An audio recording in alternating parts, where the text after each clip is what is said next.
You will never be great if you keep trying to be humble, not the fake humility you post online, not the Instagram captions about staying grounded. I'm talking about the kind of humility that keeps you small, silent, afraid to speak your dreams out loud, afraid to even say, I want to win. That kind of humility, it's a prison, a cage dressed up as virtue. You want to rise? You want to dominate? You want to be undeniable? Then you better grow an ego big enough to swallow the room. Because the truth is simple. Success doesn't come to the quiet. It comes to the obsessed, the loud, the bold, the one who walks in and says, I'm him. But that's not what you were taught, right? Since day one, they told you to be nice, be patient, be humble. Don't talk about your goals too much. Don't want too much. Don't outshine anyone, because if you do, people will hate you. They'll say you've changed, that you're full of yourself. And that fear, it's been running your life ever since. So you stay quiet, you play small, you bury your hunger, and when you lose, you pretend it's okay. You say things like, it wasn't meant to be, or I'm just glad I tried, but deep down, you're not glad. You're angry. You're tired of watching other people take the shot you were too afraid to claim. You want more. You just don't know if it's okay to admit it. Let me make it clear. It is. Let's talk about someone who lived that exact struggle. Isagi Yoichi. At the start of Blue Lock, he was average. Not in talent, he had it, but in mindset. He passed the ball when he should have taken the shot. He hesitated. He played it safe. Always thinking about the team. Always trying to do the right thing. Sounds familiar, doesn't it? He was scared of being selfish. Scared to call himself striker. Scared to say, I want to be the best. And in a world like Blue Lock, that mindset is suicide. Because Blue Lock isn't a soccer camp. It's war. A place built to crush the weak.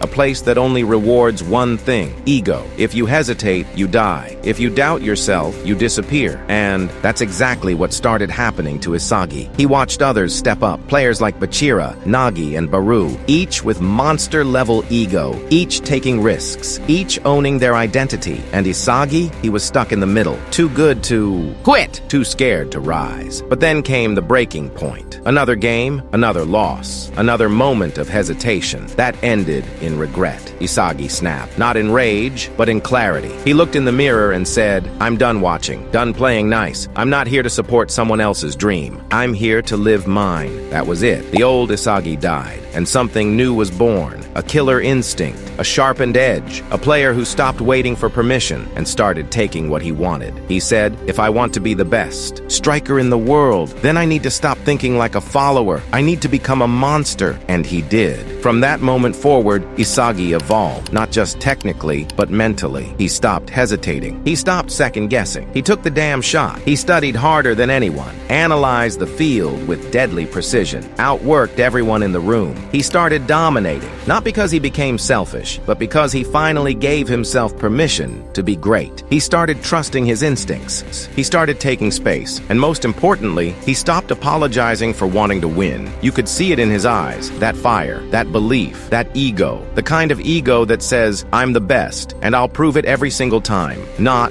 with talk, but with action. And suddenly, he wasn't average anymore. He was unstoppable. This is the truth you've been avoiding. You will never reach your potential if you keep killing your ego. Because your ego, when built the right way, isn't weakness. It's your engine. Your ego is what says, I deserve more. I can do more. I'm meant for more. It's what fuels the extra reps, the early mornings, the lonely nights, the years of silence before success ever shows up. Yes, ego can be dangerous when it's empty, when it's fake, when it's loud with no work behind it. But the right kind of ego, the one built on obsession and discipline, that ego is a weapon, and you need it. Because no one is going to hand you the life you want. No one is coming to tell you that you're ready, that you're worthy. You have to decide that for yourself. You have to claim it, and that takes ego. So here's your challenge. Stop hiding. Stop shrinking. Stop pretending you don't want it. You want to be great? Then act like it. Speak it. Train like it. Move like it. Think like it. And when the world looks at you and says, who do you think you are? You look them dead in the eye and say, I know who I am. I'm the best, and I'm here to prove it. Just like Isagi did. Just like every great before you did.